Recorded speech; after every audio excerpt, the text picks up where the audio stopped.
Market માસ્ટર્સમાં આપનું સ્વાગત છે અને હું છું પ્રીતિ દલાલ અને માર્કેટ માસ્ટર્સમાં આજે આપણે વાતચીત કરીશું એલેક્સર ઇક્વિટીઝના ડિરેક્ટર દીપન મહેતા સાથે. દીપન, ઘણું સ્વાગત છે. અને જે અત્યારના માર્કેટનો ટ્રેન્ડ છે, આપણે ખાસો એવો અત્યારના ઓફ લેટ વોલેટાઇલ જોઈ રહ્યા છે. ઓલ્ધો જે એક આપણે અપમૂવ પણ જોઈ ટ્રમ્પ અને પ્રેસિડેન્ટની જે જીતી ગયા અને ઓફકોર્સ હજી તો લેશે જાન્યુઆરીમાં એક ઓફિશિયલી આવશે, પણ કઈ રીતના તમે જોઈ રહ્યા છો, કઈ રીતના આ એક જે ઇવેન્ટ ગયો એને માર્કેટની કઈ સેન્ટિમેન્ટ્સને કઈ રીતના ચેન્જ કર્યા છે? અને અત્યારના ઓફકોર્સ એક હોલિડે સિઝન છે, અત્યારનું તો થેન્ક્સગિવિંગ પણ ચાલી રહ્યું છે. આ શું પરિબળો વધારે અને એફઆઈએસનું ગઈકાલે આપણે ઘણું બધું એક સેલ ઓફ આવતા જોયું છે. કઈ રીતના માર્કેટને હવે તમે જુઓ છો? લાગે છે કે તમને હજી પણ આપણે એક થોડી કરેક્શન જોઈ શકીએ છીએ કે હવે આ this is it?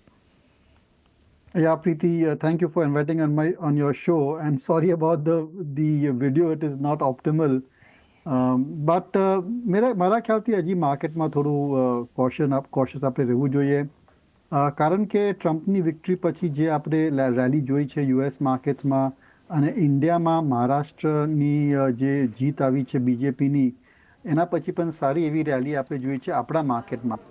But basic problem જે છે, which is slowing down of earnings and expensive valuation.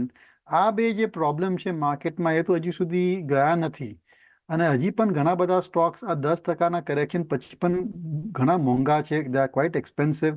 ધારો કે સુપર એક્સપેન્સિવ હતા તો હવે એક્સપેન્સિવ લેવલ પર પહોંચ્યા છે. એટલે I would still be a bit cautious. Markets volatile છે, કદાચ વધી પણ શકે છે, પણ on a fundamental basis I would like to wait and watch. અને હજી મારા ખ્યાલથી 5-10% વધારે કરેક્શન આવી શકે છે. And once I think stock prices, good quality businesses, reasonable valuation પર મળશે, at that point of time we can get a bit positive. અને બીજી એક પોસિબિલિટી એ પણ છે કે માર્કેટ ઘણા સમય સુધી સાઇડવેઝ જતું રહે. સાઇડવેઝ માર્કેટ રહે એનો મતલબ કે નેરો રેન્જમાં 500 નિફ્ટી પોઈન્ટમાં ફર્યા કરે અને જેમ સમય જાય એમ અર્નિંગ્સ પણ ઇમ્પ્રૂવ થતા જાય. એટલે એ રીતના પણ વેલ્યુએશનનું જે એક્સપેન્સિવ વેલ્યુએશન છે, those valuations can then compress going forward. So both choices, both options, or both, I would say, roadmaps are there for the market and overall, investor strategy.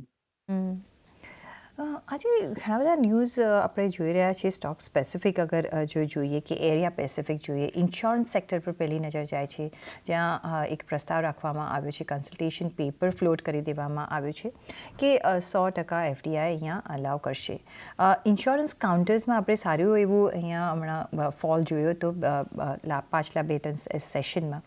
કઈ રીતના તમે જોઈ રહ્યા છો? કઈ રીતના અફેક્ટ કરી શકે છે આ ઇન્ડિયન ઇન્સ્યોરન્સ કંપનીને, ઇન્ડિયન માર્કેટ્સને અને ઇન્ડિયન ઇન્શ્યોરર ટેકરને, અને કઈ રીતના તમે જુઓ છો કોઈ કાઉન્ટર્સમાં ઓપોર્ચ્યુનિટી? બધી 100% એફડીઆઈથી કંઈ ફરક નહીં પડે. જે એક્ઝિસ્ટિંગ ઇન્સ્યોરન્સ કંપનીઝ છે ઘણી સ્ટ્રોંગ છે. ધારો કે નવું કોમ્પિટિશન પણ આવે છે, એનાથી બહુ ફરક નહીં પડે. ઇન્સ્યોરન્સ એક હાઈલી રેગ્યુલેટેડ સેક્ટર છે. ત્યાં આગળ શું પ્રોડક્ટ તમે આપી શકો છો, શું પ્રાઇસિંગ ટુ એન એક્સટેન્ટ, અને શું તમારે કવરેજ આપવું જોઈએ, ઘણી બધી વસ્તુઓ ઓલરેડી રૂલ્સ એન્ડ રેગ્યુલેશન્સમાં હાર્ડ કોડેડ છે. એટલે આનાથી બહુ ખાસ ફરક પડશે નહીં. ઇન્સ્યોરન્સ સેક્ટરનું બેઝિક ફંડા એ જ છે કે કેટલું તમે ગ્રો કરી શકો છો અને કેટલું અંડર પેનિટ્રેટેડ છે. On that basis yes, I think અને ફિનાન્શિયલાઇઝેશન ઓફ સેવિંગ્સ પણ થઈ રહ્યું છે. એના કારણે લોંગ ટર્મ પ્રોસ્પેક્ટ્સ ઇન્સ્યોરન્સ કંપનીઝના સારા છે. અને ઇન્સ્યોરન્સનો જે મેઇન વેલ્યુએશનનું જે બેનિફિટ મળે, that comes after many years, જ્યારે એ લોકોની એકચ્યુઅલ પૂલ સેટઅપ થઈ જાય. એટલે ઇન્સ્યોરન્સ બિઝનેસ એવો છે, if I May just take a minute, કે પહેલાં 1-2-3 વર્ષ જ્યારે પોલિસી વેચો ને ત્યારે કોઈ ખાસ માર્જિન મળતું નથી. પણ જેમ જેમ જે પોલિસી હોલ્ડર છે એ રિન્યૂ કરતો જાય ને, એનું માર્જિન, એ જે રિન્યુઅલ પ્રીમિયમ જે મળતું જાય ને ઇન્સ્યોરન્સ કંપનીને, એનું માર્જિન ઇઝ વેરી હાઈ. એટલે જેમ ઇન્સ્યોરન્સ કંપનીઝ વધારે ને વધારે પોલિસી વેચે અને રિન્યૂ થતી જાય, then 3-4 years down the line they become extremely profitable. તો એના ખાસ મારા ખ્યાલથી આ જે 100% એફડીઆઈ અલાઉ કરવાના છે, એનાથી એ કોઈ ખાસ ફરક પડશે નહીં. But on the whole insurance sector is a good sector and investors should remain neutral weight in it. પણ આજે જુઓ, એચડીએફસી લાઈફ હોય, એસબીઆઈ લાઈફ હોય, બધામાં એક થોડુંક આપણે લાલ નિશાનમાં જ કારોબાર જોઈ રહ્યા છે. કોઈ કાઉન્ટર અત્યારના તમને ઇન્ટરેસ્ટ કરે વેલ્યુએશન વાઇઝ? તમે કોઈ અત્યારના પિક કરશો? No Preeti, I don't think valuation wise level પર એવા આવ્યા છે, બટ જનરલી જે પ્લેટફોર્મ કંપનીઝ છે અમારું વિથ યુઝ્યુઅલ ડિસ્ક્લોઝર વી એના clients are invested platform type companies પર અમારો વ્યૂ હંમેશા પોઝિટિવ રહ્યો છે, અત્યારે નહીં પણ ઘણા વર્ષોથી પોઝિટિવ છે. Some of them have given good returns અને ગોઈંગ ફોરવર્ડ પણ મારા ખ્યાલથી this companies can deliver good returns, પણ અત્યારે there could be some temporary issues, but on the whole it's the business model ઘણું સારું છે કારણ કે it can be easily scaled up. તો પ્લેટફોર્મ કંપનીઝ કોને આપણે કહીએ, જેમ કે ઝોમેટો છે, ઇન્ડિયા માર્ટ છે, જસ્ટ ડાયલ છે, ઝેગલ પ્રીપેડ છે, રેડ ગેન ટેકનોલોજીસ છે, ઇન્ફો એજ છે, these are all typically platform companies. અને the basic advantage of these companies is કે એ લોકોએ આખું જે એ લોકોની જે ઇકોસિસ્ટમ છે એ લોકોએ સેટઅપ કરી દીધી છે. Paytm also you can add to the list. એટલે and then on that basis customer આવે છે અને સપ્લાયર્સ પણ આવે છે. And it's a very scalable business model. Quick B2B હોય છે, quick B2C હોય છે. But I think that that is one segment, one type of business which we like a lot. પણ ત્યાં વેલ્યુએશન્સ અમુક કંપનીઓના થોડા રિઝનેબલ છે, જેમ કે આઈ થિંક ઇન્ડિયામાં જસ્ટ ડાયલ આઈ થિંક આ રિઝનેબલ, પણ રેડ ગેન ટેકનોલોજીસ છે, ઝેગલ પ્રીપેડ છે, they are more on the expensive side. એટલે I think that is one segment of the market which we are quite positive on. ઝોમેટોની તમે વાત કરીને આજે જ આપણે 45 ન્યૂ એન્ટિટીઝ એફએનઓમાં એન્ટ્રી લઈ લીધી છે, એમાંથી ઝોમેટો એક છે અને એમાં ન્યૂ એજ કંપનીઝ પણ છે. પહેલાં વાત કરીએ ઝોમેટોની, કઈ રીતના તમે જોઈ રહ્યા છો? અને આપણે સ્વિગીનો પણ આઈપીઓ આવતા જોયો, અહીંયા પણ આપણે સારું એવું અપ્રિસિએશન જોયું છે શોર્ટ સમયમાં, પણ ઝોમેટો હવે એક એસ્ટાબ્લિશ્ડ અહીંયા કાઉન્ટર થઈ ગયો છે. કઈ રીતના તમે જોશો? શું તમે અહીંયા નિવેશ કરવાની સલાહ આપશો કે અહીંયા શું સ્ટ્રેટેજી તમે વાપરશો? I think Zomato is a great business, no doubt, and a disclosure we and our clients are invested in it. But I think થોડું વેલ્યુએશન એક્સપેન્સિવ છે. અગર તમારા પોર્ટફોલિયોમાં ઝોમેટો ના હોય તો કરેક્શનમાં તમે સ્વિગી લઈ શકો છો કારણ કે એ થોડો સસ્તો છે. બટ આઈ થિંક અત્યારે જે રીતના માહોલ છે માર્કેટમાં, જ્યાં હાઈ વેલ્યુએશન કંપનીઝને ટાર્ગેટ કરે છે and people are avoiding or selling high P multiple companies, તો આવા સિચ્યુએશનમાં I think it's best to avoid new age companies which are loss making. એનો પણ સમય આવશે. Zomato, Swiggy, Policy Bazaar, Paytm, they are great businesses to buy in bull market. Bear માર્કેટમાં જરા એ બધા બિઝનેસીસ પર જરા વધારે સ્ક્રુટની થાય and there are more people who feel કે વેલ્યુએશન વધારે છે, કારણ કે એઝ સચ પ્રોફિટ હોતો નથી, તો પછી દરેક વ્યક્તિ એના પેરામીટર્સના બેસિસ પર વેલ્યુએશન કરે, which could be very different. એટલે I would avoid loss making companies even if they are new age, including Ola Electric છે કે ફર્સ્ટ ક્રાય છે. I would avoid all those companies for the time being.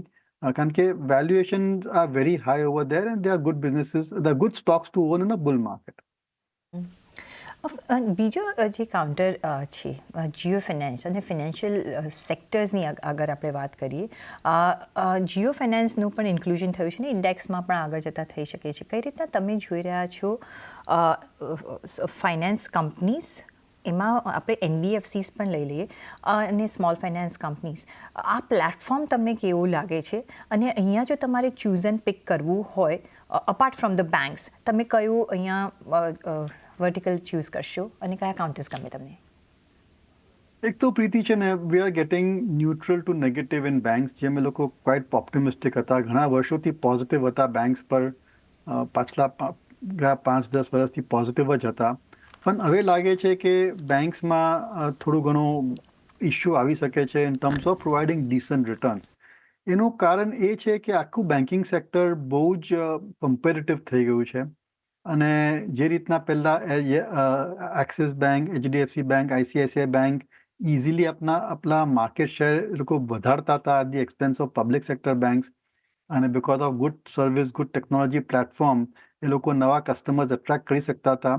તો એ ધીરે ધીરે એ બધી એજ ઓછી થઈ ગઈ છે. દોઝ એજ હવે પીએસયુ બેંક પણ ટેકનોલોજી પ્લેટફોર્મ સારું હોય છે, એ લોકોનું ડિસ્ટ્રીબ્યુશન નેટવર્ક, બ્રાન્ચ નેટવર્ક સારું હોય છે, બેલેન્સ શીટ ક્વોલિટી ઇમ્પ્રૂવ થઈ ગઈ છે, so they are also in a position to lend. એટલે જે આખું જે બેન્કિંગ સેક્ટર છે ઇન્ડિયામાં presently, it is I would say, જે આપણે શબ્દ યુઝ કરીએ ઇઝ રેડ ઓશન, મને બહુ જ કમ્પેરેટિવ છે. અને ત્યાં પણ ધીરે ધીરે ડિસ્ટ્રપ્શન થઈ રહ્યું છે, કારણ કે જે રીતના low cost deposit, savings account, current account આવતા હતા બેંક્સને, ત્યાં ઘણું પ્રેશર છે, કારણ કે જે સેવિંગ્સના ઘણા બધા બીજા ઓપ્શન્સ થઈ ગયા છે, એઝ ડિસ્કસ, ઇન્સ્યોરન્સ છે, સ્ટોક માર્કેટ છે, મ્યુચ્યુઅલ ફંડ છે. એટલે બેંક્સની ધીરે ધીરે કમ્પેરેટિવ એજ ઓછી થશે અને ધીરે ધીરે એ લોકોનું જે માર્જિન છે, નેટ ઇન્ટરેસ્ટ માર્જિન, એના પર પણ હંમેશા પ્રેશર રહેશે. એટલે ઇટ ઇઝ માય એન્ડેવર કે over the next few years બેંક્સમાં પોઝિશન એકદમ ઓછી કરી નાખવી જોઈએ. એનબીએફસી, સિલેક્ટ એનબીએફસી છે વિથ યુઝ્યુઅલ ડિસ્ક્લોઝર, જેમ કે ચોલામંડલમ છે કે બજાજ ફિનાન્સ છે, I think they have got good future prospects, કારણ કે એ લોકોનું જે રીતના એ લોકોનું બિઝનેસ મોડલ છે that is slightly different. Jio Finance હજી તો એનું બરાબર કામકાજ ચાલુ પણ થયું નથી, એટલે that is wait and watch for us. એટલે આઈ વુડ સે કે બેંક્સમાં એકદમ આપણે I would gradually get underweight, even including HDFC Bank, ICICI Bank. ત્યાં ઘણું વેલ્યુ ક્રિએટ થયું છે, પણ આગળ જતાં they will be at best market performers, they may not be great wealth creators. એટલે I would avoid banks as far as possible. Select એનબીએફસીઝ.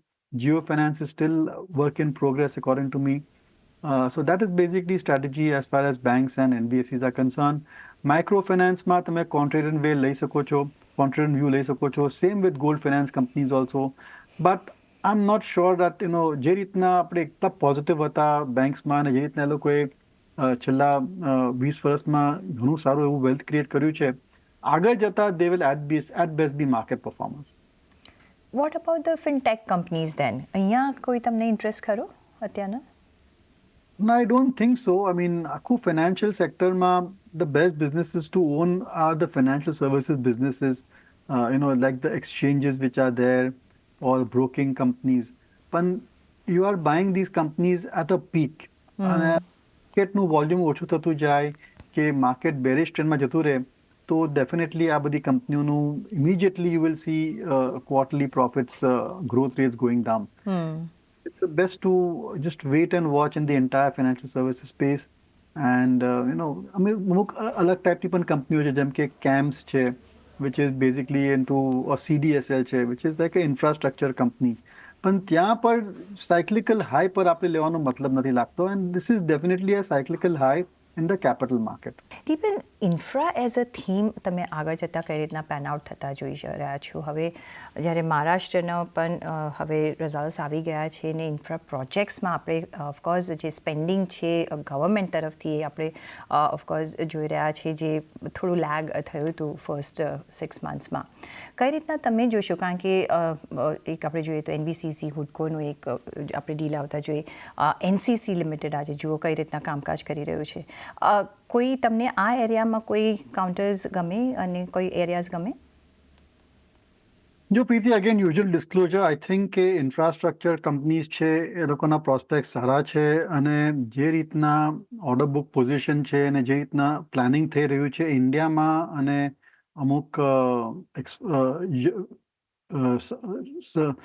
અમુક middle East માર્કેટ્સમાં પણ, I think prospects for infra companies is good. Infrastructure construction companies.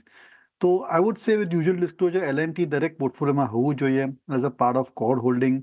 એ સિવાય we have got investment in ITD Cementation. તો Adani group company થઈ જશે તો I think ઘણો ફાયદો થશે આઈટીડીને. અને પીએસપી પ્રોજેક્ટ પણ બીજી અડાની ગ્રુપ કંપની છે, કારણ કે Adani themselves are one of the big infrastructure creators. એટલે કેપ્ટિવ બિઝનેસ મળી શકે છે, અને એ લોકોના basically under there entire ecosystem જે ઇન્ફ્રા કંપનીઝ છે, EPC કંપનીઝ છે, they can do very well. So these are the two companies we are quite positive on. Again, a disclosure over here. એ ઉપરાંત I think on the whole one can remain overweight on the EPC companies, અને private capex પણ improve થઈ રહ્યું છે.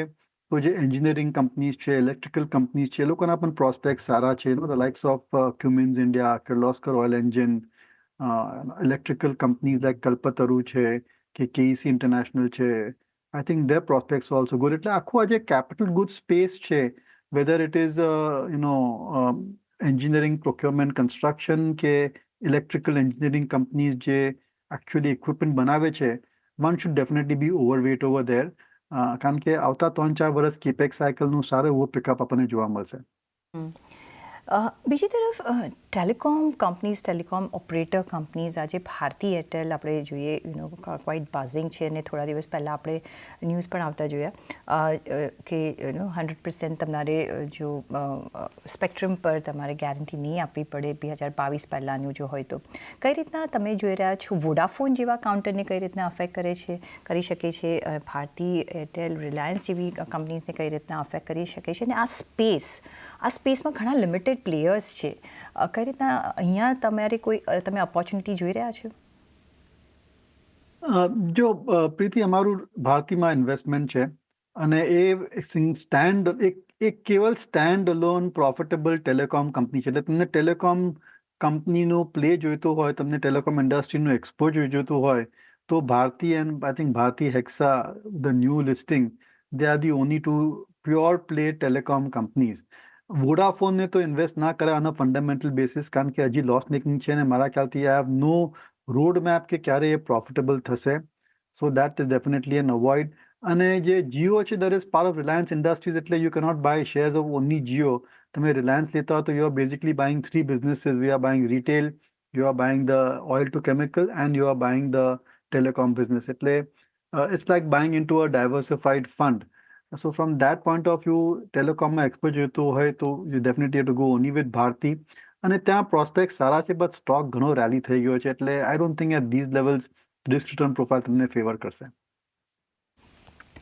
Pharma એક sector છે જે હવે હોટ ફેવરેટ બનતું જઈ રહ્યું છે valuation wise I don't know તમે કઈ રીતના એને રેન્ક કરો છો પણ અહીંયા કઈ રીતના તમે જોઈ રહ્યા છો બિકોઝ અત્યારે જે જો સન ફાર્મામાં આપણે એક ડૉક્ટર રેડ્ડીઝ સિપ્લા આ બધા જ પાસ થઈ રહ્યા છે health care versus API versus diagnostic કોઈ તમને વર્ટિકલ્સ અહીંયા ગમે અને અત્યારના વેલ્યુએશન વાઇઝ તમને કોઈ અત્યારના એન્ટ્રી માટે કોઈ ગમે છે કાઉન્ટર્સ અગેન ડિસ્ક્લોઝર ફાર્મામાં વી લાઇક નેટકો ફાર્મા કારણ કે એનું બિઝનેસ મોડલ થોડું અલગ છે પણ નેટકોમાં you will have lot of earnings volatility અને તમને 3 to 5 યરનો વ્યૂ લેવો પડશે તો that is one stock we prefer in pharma companies બીજી એક કંપની છે Caplin Point that also looking quite interesting એનું બિઝનેસ મોડલ પણ ટોટલી અલગ છે again disclosure over year as well we and are clients are invested in these two companies but broadly we have seen ફાર્મામાં સારો એવી rally આપણે જોઈ છે અને હવે ઘણા બધા સ્ટોક્સ ફેરલી વેલ્યુડ છે એટલે તમારી પાસે ફાર્મા કે ડાયગ્નોસ્ટિક કંપનીના શેરો હોય તો રિમેન ઇન્વેસ્ટેડ પણ fresh investment I wouldn't advise on the whole pretty as you have been seeing કે ઘણા સેક્ટર તમે જે પૂછતા રહો છો મને અમારો view is been hold or sell or be underweight કારણ કે ઓવરઓલ માર્કેટ અમને એટલું સારું દેખાતું નથી એટલે આઈ નો કે ઇન્વેસ્ટર્સ આર આસ્કિંગ યુ કે કયા સેક્ટરમાં નિવેશ કરવું જોઈએ ક્યાં ઓવરવેટ રહેવું જોઈએ પણ you can definitely be overweight in cash also એવું નથી કે તમને you have to invest so I would just say કે થોડું જરા આપણે ઊભા રહી જઈએ માર્કેટમાં સાઇડવેઝ કરેક્શન આવી શકે છે ઓવરઓલ એકચ્યુઅલ કરેક્શન પણ આવી શકે છે અને પછી તમે ખોટા ભાવે લઈ લો શેરો તેમ પછી 2-3 વર્ષ સુધી એનું સારું રિટર્ન મળતું નથી એટલે it's time to be a bit cautious according to me જી એ તમે ઓલવેઝ કહેતા આવે છો કે અત્યારના બિટ કોશિયસ રહેવું જોઈએ થોડું કેશ પર બેસી રહેવામાં વાંધો નથી પણ આપણી ઇન્વેસ્ટર સાયકોલોજી એવી છે કે પૈસા આઈડલ પડ્યા છે મારે કશે મૂકવા જોઈએ આટલું બધું કરેક્શન આવી રહ્યું છે તો લાવો હું કશે ઇન્વેસ્ટ કરું કે નહીં પણ having sad that IT as a sector તમે જ્યારે હવે આપણે ઘણી બધી ક્લેરિટી આવતી દેખાઈ રહી છે ગ્લોબલ પોઈન્ટ ઓફ વ્યૂથી પણ એઝ અ સેક્ટર તમને અહીંયા ગમે અને કઈ રીતના તમે નિવેશ કરશો ને જે એઆઈ છે can be a boon or can be a destroyer એ બધાને હું હમણાં આજકાલ પૂછતી હોઉં છું because of course there are two views પણ એ જોતાં તમને શું લાગે છે કે કોઈ કાઉન્ટર્સમાં તમે અત્યારના નિવેશ કરશો અને લાર્જ કેપ કે ઓફકોર્સ તમે બ્રોડર માર્કેટ્સમાં પણ નજર રાખશો નહીં લાર્જ કેપ તો હું અવોઇડ કરવા માંગુ છું we may have some investments in Infosys, TCS, but they're not high conviction and that's not because we index stock છે એટલે ઇન્વેસ્ટ કરીએ છીએ બાકી એવું કોઈ ખાસ આઉટ પરફોર્મન્સ દેખાતું નથી જે સ્ટોક્સ ખરીદવા છે આઈટીમાં એ બહુ જ મોંઘા છે સખત મોંઘા છે જેમ કે કોફોર્જ છે persistent systems છે KPIT છે they are very expensive growth rate ત્યાં છે નો ડાઉટ પણ આ લેવલ પર જે રીતના પી મલ્ટિપલ એ કોટ થાય છે આઈ ડોન્ટ થિંક સો હજી 15-20% કરેક્શન આવી જાય તો અલગ વાત છે So on the whole, also in IT, also one has to be a bit cautious to underweight. આમ જુઓ તો અક્રોસ ધ બોર્ડ આઈટી કંપનીના રિઝલ્ટ્સ બહુ જ ડિસઅપોઇન્ટિંગ આવ્યા છે છેલ્લા 2-3 ક્વાર્ટરથી. 6-12 મહિના પહેલાં લાગતું હતું મને કે આ આર્ટિફિશિયલ ઇન્ટેલિજન્સ ને large language model like chat જીપીટીના કારણે આઈટી કંપનીઝને સારો એવો ફ્રેશ કોન્ટ્રાક્ટ્સ મળી શકે છે અને એ લોકોને સારું એવું નવું બિઝનેસ મળી શકે છે, પણ એવું કંઈ ખાસ દેખાતું નથી. અને ઉલટાનું આજે આર્ટિફિશિયલ ઇન્ટેલિજન્સના કારણે જે લોકોનું કોર બિઝનેસ છે વિચ ઇઝ કોડિંગ, ત્યાં પર થોડો અસર આવી શકે છે. અને જે રીતના ગ્લોબલ કંપનીઝ પોતાના જ કેપેબિલિટી સેન્ટર્સ ઇન્ડિયામાં સેટઅપ કરે છે, that definitely has affected the prospects of lot of IT companies, especially large cap IT companies. એટલે ઓન ધ હોલ જે પિક્ચર છે થોડું મિક્સ છે. And again, as a sector as a whole, as an industry as a whole, it is a avoid for us. તો અત્યારના of course as a sector as a industry અત્યારના માટે of course avoid કરવાની સલામતી દેખાઈ રહી છે. ઓન દેટ નોટ દીપન, રજા લેવાનો પણ સમય થઈ ગયો છે. ઘણો આભાર તમારો અમારી સાથે જોડાવા બદલ અને તમારા વેલ્યુબલ વ્યૂ પોઈન્ટ્સ અમારી સાથે શેર કરવા બદલ. અને એ સાથે જ મને પણ આપશો રજા. પર જોડાયેલા રહેજો CNBC બજાર સાથે. નમસ્કાર.